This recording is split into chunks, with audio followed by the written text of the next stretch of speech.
Right, back here with our frogs for our final example and my personal favorite, a negative multiplied by a negative. What will happen? We don't know.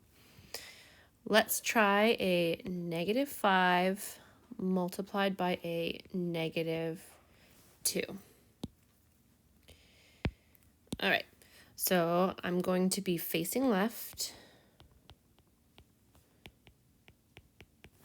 Facing left, and I'm going to do 5 jumps. So there's my negative 5. Let's go ahead and move our left facing frog on over to 0. What up, left facing frog? And then that negative 2 in our second term tells us that we are going to jump 2 units.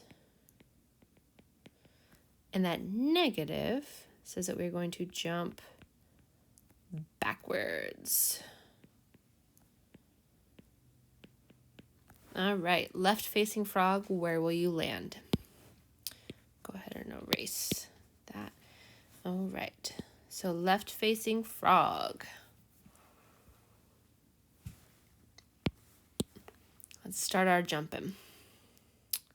So we're going to do 5 different jumps, and each one is 2, and it's backwards.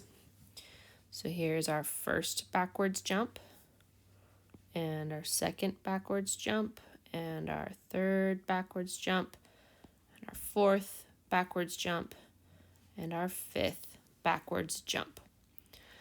So when we have a negative number times a negative number, you can think of our little sad frog facing our negative numbers, but jumping backwards into the positives. He's like, wee!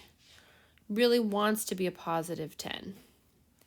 Maybe that would help make him happy there. Happy frog, positive 10. All right, so that equals 10. So a negative number times a negative number is indeed a positive.